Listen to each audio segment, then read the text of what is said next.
Hi, how you doing? My name's Webbo. I've been commentating over motorsport, both sim racing and on track, since well, probably very early 2021, maybe even very late 2020. I have, at time of recording, something around 980 live broadcasts to my name, but a lot more content besides, as you've seen probably on my channel over here. I wanted to talk a little bit about when commentary started making money for me. Obviously not from day one, but this isn't about my origin story. I don't know that anyone really cares about that. So we'll talk about how things kind of got going, how the ball started to roll, and what that first financial year looked like. I'm happy to share my finances with you because I pay tax on it all. I declare everything. So I don't know if that's common in the game, but certainly I'm an open book as far as this stuff's concerned. This obviously my site on YouTube, my channel. If we scroll down to the commentary by Webbo playlist, I can show you and talk through how things started to really get underway. So you can see Celeritas here, the very first entry. I don't know that I've done absolutely every race on the on this playlist, but I've certainly added an awful lot. But Celeritas is where I got my first experience. I actually still own that channel. That channel is Adrenaline Racing League now, by the way. You can access key races through the season from here. My very first paid job was this OBF1 versus Delta Pace. Um, and I think I did that thumbnail at the time, but was a team versus team battle. OBF won. We must have had some personnel in common with Celeritas, either on Delta Pace or OBF1 side, probably OBF1. OB, Old Boys F1, it was. And I was actually surprised when I looked this up today to get this ready for you, that this was my very first paid job. It was a 2-hour 20 broadcast. We must have been going for a decent chunk. And that's quite a lot for just two racing teams. But yeah, that was the very first, and I was very pleased to get that. And then we can see CRL was still Celeritas Racing League. So OBF1, I started properly doing season 2, tier 1, round 1. I Back in the dark ages, I used to think this was a good idea to title videos this way. But anyway, before I learned very few things about content. OBF1, I must have signed several race deal. Looking at my finances, I'm not gonna share the actual individual race costs, but let me tell you that they weren't a lot. They were something around 1/3 minimum wage if you take the kind of standard 90-minute broadcast. So, you know, it wasn't much, but it was a lot compared to what I was doing for free. So pretty much everything I ever did for Celeritas was a freebie. It, like I say, got me in the door. And that's how you have to get underway from a cold start, unfortunately, unless you're transferring from another sport or you've already got a following. But if you're going to be commentating from scratch, I highly suggest you just get your reps in. Find a community that will have you, and just get on with it, frankly. So OBF1 was really interesting, actually. These guys, they ran teams based on plain color liveries, which was pretty cool. So we would have primary colors there or thereabouts, and after a little while, it became known as the Power Racing League. Power Ranger League, sorry. So yeah, again, another few of my lovely early design work on the thumbnails here. I worked season 29 with PSGL. I was assigned F11, so the 11th racing tier, and it was a foot in the door. I genuinely, at the time, I thought PSGL was everything and where it's at. So it was like the center of sim racing from what I knew. I started from a very narrow window. We're talking about just the F1 platform. So most of my early days, it's all F1. PSGL season 29.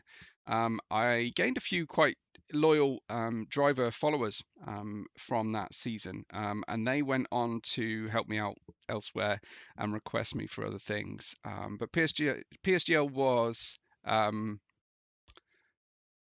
well, it was an adventure. It's certainly a learning curve, and like I say, I got a lot of eyes, and I think that was cool. I think they used to spread the racing over 3 or 4 days for PlayStation. Side note, all of this early work was done direct streaming off a PS4. You can't direct stream off a PS5 to a different channel anymore. It's really annoying unless you've got, the actual password. So not many leagues are wanting to do that.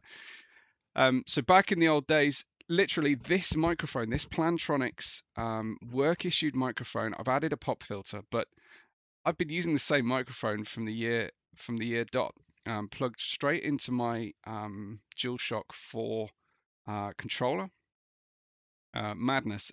From the outset, people said it was a great mic, and they loved the sound the sound quality. I've just stuck with it. I like a wired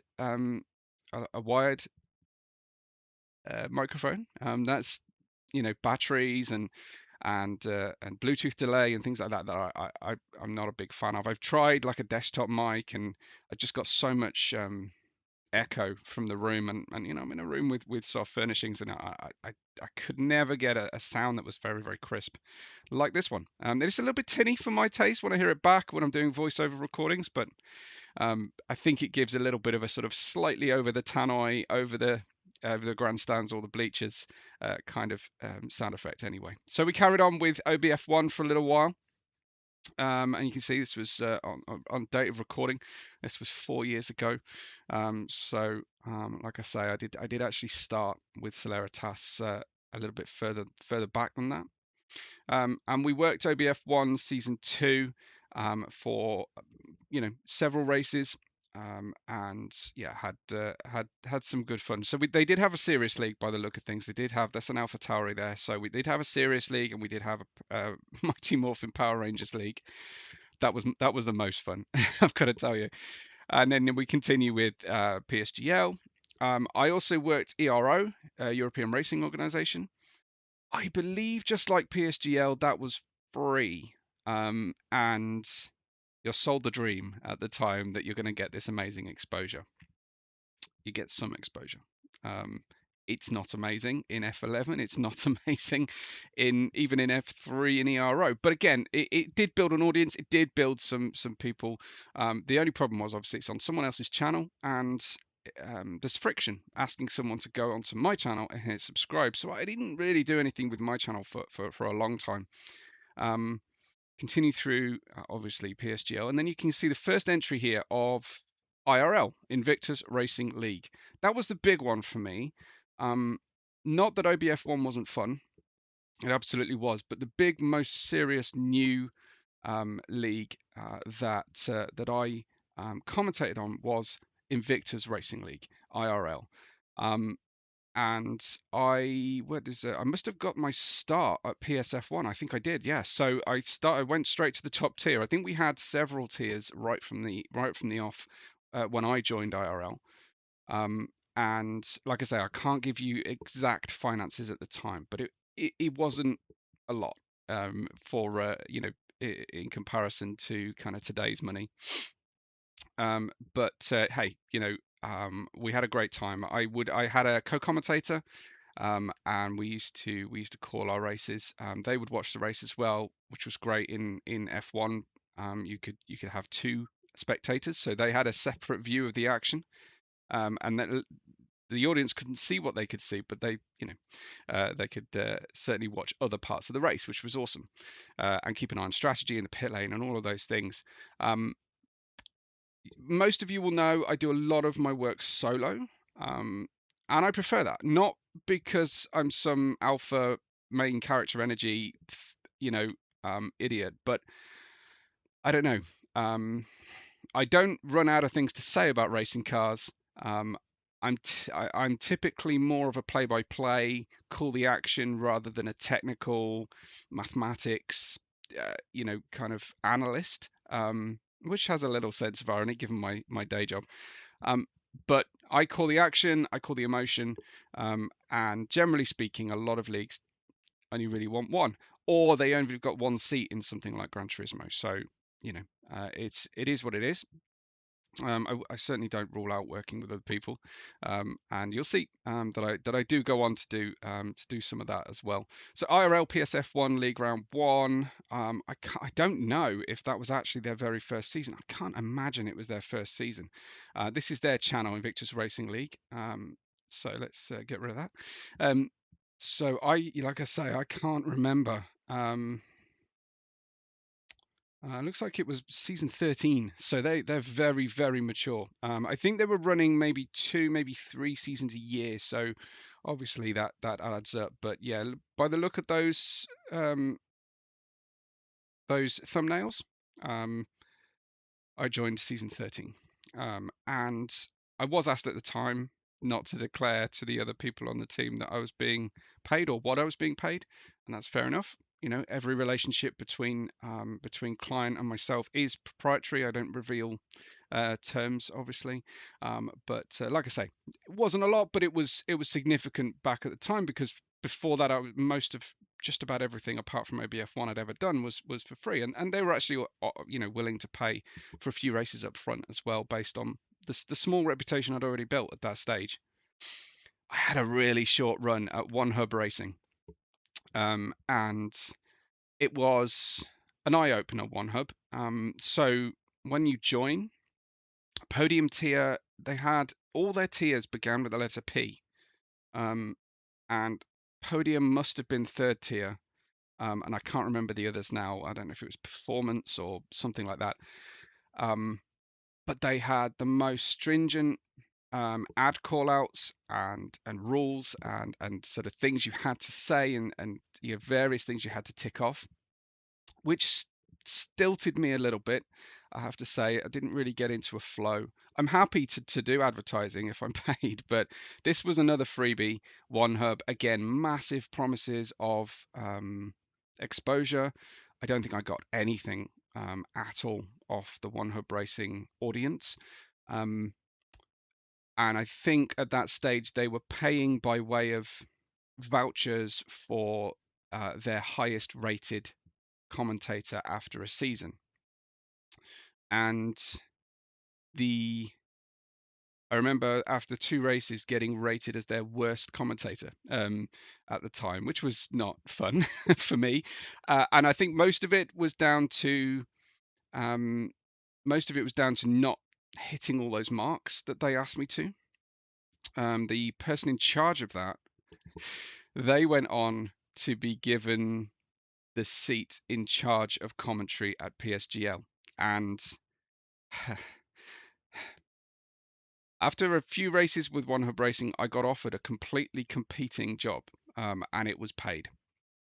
And I didn't leave them in the lurch. I said, look, I've got this offer, and I'm inclined to take it. I'd like to stay with the season, but it's difficult for me. Is there anything you can do financially? And they said no. And I said, okay, well, how soon can you get somebody to replace me? And I think they said, we're not looking for any replacements this season. We want everyone to finish the season. And I said, well, I'm in a bind. I'm not sure what to do, but I'll give you 2 weeks, and I will work the 2 weeks, and that gives you a bit of a run up. It didn't help. It didn't help things end well, unfortunately. And like I say, the person in charge of commentary allocations went on to become in charge of PSGLs, and I knew that the writing was on the wall as far as PSGL was concerned. I was never going to get promoted to anything with some of the big audiences at PSGL while that person was in seat. And so that you live and you learn, and you grow.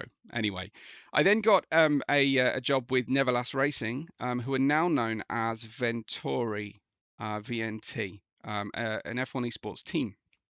And they started doing these team versus team battles. So again, I must have had some personnel in common between, I think this might have been the PSGL crowd, a couple of drivers from there, and they invited me to do that.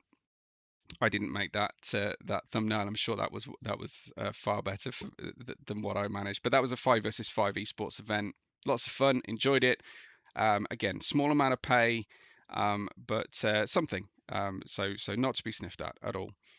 Continuing through with PSGL and Invictus. And you can see essentially I was still running Celeritas at the times. Those I wasn't actually the person in charge, but when the league disbanded, I said, can I have the channel, because it's basically my entire portfolio, and they said that's cool, yeah, just keep it up. So like I say, I still own that. I should have probably put all those videos on my channel that I'm calling out today, so I get a little bit of metrics for it, because even though I own Adrenaline Racing, there won't be any finance coming out of that because it's not monetized yet. Yeah, I went on. I did LATAM Formula Racing event with Everlast Racing. This was a first venture with RaceSpec Esports. They're from Australia. I think I was working fairly early in the morning for them, but I was probably commentating at this point 5, 6, sometimes 7 races a week. A lot. It was an awful lot, and I did hit a burnout point after the first 18 months or so of just non-stop. But yes, enjoying the time with Neverlast Racing. Shout out to Harley, who brought me in for that one. And then back with RaceSpec Esports, a little bit of ERO again. Coming to the end of the PSGL season 29. And we just kept going. I started with the PSF1 League at Invictus. I think that became more leagues as time went on. They did something really sensible, and they had racing on different days of the week for their different tiers, and it was separate to PSGL's schedule, if memory serves. I think one of the problems that we hit up against with leagues quite often, especially the most successful ones, is there aren't enough days in the week to run separate events, and so of course the higher tiers absorb essentially all the audience. And so it's kind of victim of your own success situation. It's another thing. I think certainly PSGL, if not OneHub, would have staggered start times, and almost invariably I would be half an hour or an hour after one race had started, and it's very hard to pull people across onto different things once they're settled on a race. So yeah, we carry on race spec, ERO, a bit more race spec, a bit more ERO, and then PSGL once again. And then who is this one? Back with PS Euro Series for race spec. So that's probably evening actually now that, but they're an Aussie server. Yeah, more ERO. Getting into the late 40s, early 50s now. Same cadence from everybody. Freebies for ERO, freebies for PSGL, small rate for IRL. And I started with what were called SAF1, which was South African F1, which are now known and were quickly, I think, changed to full throttle racing. So that's this page here. So these are our early clients, absolutely. I'm just going to check on my finances here and make sure I haven't missed anything. I know I did do the Crown E-League. Now, we'll look out for that as well. But the Crown E-League was basically teams versus teams, but a whole pack of them. So I want to say 7 or 8 teams represented with 2 drivers each, kind of fantasy teams or franchise teams, I guess you would call it. We're back with ARL here. That's when Adrenaline Racing League started, and that was a rename from Celeritas. Again, freebie for that one. And then into SAF1. They were cool, actually. Again, it wasn't the most amazing end to that relationship, but it's difficult. It's difficult to leave a league. I have to say, it's hard to leave well. But SAF1, they used to make cool video edits, and that would obviously have my voice on a lot of it, which was great. One of the ways leagues can really help their commentators, if you can't afford to pay, is to promote the live racing and make highlights, and credit your commentator. Please credit your commentator, because if you are asking them for free time or experience or reps, um, then I think it's only fair, to try and get someone with just the most rudimentary editing, to just snap a couple of cool clips for shorts, get their voice out there, make them feel valued, and I think that makes a big difference. So SAF1 was probably the first time where someone else was editing some highlights together with some music pack. That was one thing. They used music over the top, and it was copyrighted music, so I couldn't actually reuse it, but I could point to it, and that was cool. So I did always appreciate that. Shout out to Full Throttle Racing for sure. And here's the Crown E League. Yeah, I did mention that. So this was I think they started like a tournament bracket, so the top half of each side of the draw would come together and face each other in a final. Great, loved all of that. Really, really fun. It really was. And yeah, so season 29's coming towards a close here for PSGL. We're into the mid 60s now in the playlist. We went into the Singapore there for IRL. Always a good bit of fun. Formula Virtual Racing Academy 5 versus 5 race for Neverlast Racing again. So lots of the same clients over and over again. So super grateful to them for all of their loyalty. It was fantastic in there. As you can see, the Crown E League. I think, do you know what? I've still got rights to that YouTube channel. When I look at when I go to change my section, you can see that. I don't know. It's funny. It still exists, but I haven't heard from the guys for ages. I think they hooked me up with, I think, maybe my first affiliate deal that never really went anywhere. But hey, it was all fun, all good. And we've got one here, QRT versus GSP. That came onto my channel. Might have been my first esports race on my channel, way back 4 years ago, date of recording, so through 2021 to 2022 financial year. And those were drivers that, do you know, I can't actually remember if I was paid for that or not. I think I probably was. There's one individual on my financial accounts, so that it's probably that one. But again, not a huge amount, but I was starting to ask for a little bit more, and negotiate for reasonably fair amount of reward for time. I thought that was relatively fair, hopefully. This one, the 1 minute race, I tried that a few times with Celeritas just to fit within a shorts thing. It didn't really go anywhere, but and it took an unholy amount of time to edit a race down into 1 minute. I struggled to do my own editing, I have to say. I'm not a great editor by any stretch of the imagination.